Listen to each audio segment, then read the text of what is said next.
Hey, it's Landon, and today I'm bringing you an Atlas educational moment. So let's talk about the seasonal patterns in Savannah and the surrounding areas. In the summer months, you're going to be seeing a lot more ants popping up. It's mainly because we're getting a lot of those summer showers and they just do better in heat. You're also going to be seeing a lot more big flying cockroaches.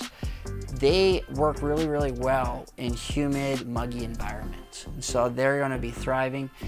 And then mosquitoes. They really start hatching once it's getting warmer, and once it starts to rain, you're gonna see a huge increase. Now the fire ants, if a homeowner will treat them, usually they'll just kind of get rid of them on the surface and then they keep popping up.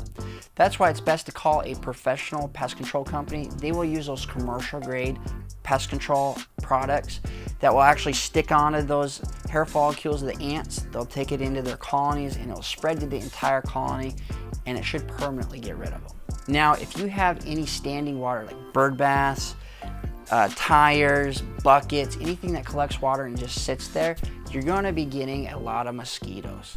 And so one way to minimize your mosquitoes is to dump out that water and be mindful of what's collecting all that water. During the spring and summertime, usually you'll get more ticks and fleas just because your grass is growing long. So one of the ways you can minimize the ticks and fleas in your yard is keeping a nice clean-cut grass. During the warmer months, starting in the springtime, summer, and a little bit of the fall, you're gonna start seeing a lot of the snakes come out. Now, some of the bad snakes are the copperheads, water moccasins, coral snakes, rattlesnakes. You wanna keep those away. And so one of the best ways to do that is call your local pest control company. They usually will provide a snake repellent. And you want to put that around places where they're prone to be. So sheds, they love to be underneath the sheds where it's nice and shady.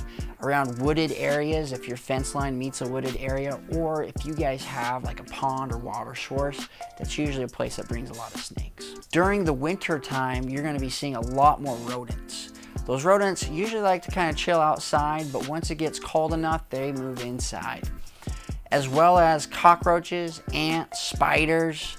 You'll start to see a lot of those starting to creep inside. So for all the rats and mice that you're gonna be seeing in the winter time, we wanna be plugging up the holes. They can be fitting in any holes about the size where you can put your pinky finger in. And so if you have holes like that, call your local pest control company and they'll do what's called an exclusion job. Basically what they do is they'll cut out wire mesh, it's about 1/4 inch apart, and they will make it aesthetically pleasing but plug that hole so the bugs and rodents can't be getting into your house. During the fall time when it's wet, you're gonna see an increase of all the earwigs, the centipedes, millipedes, a lot of the water bugs. One of the best ways to minimize that is to treat your mulch bed areas. And if you can, instead of using wood, use a different material like rubber mulch or rocks. And if you want more Atlas educational moments, don't forget to like and subscribe.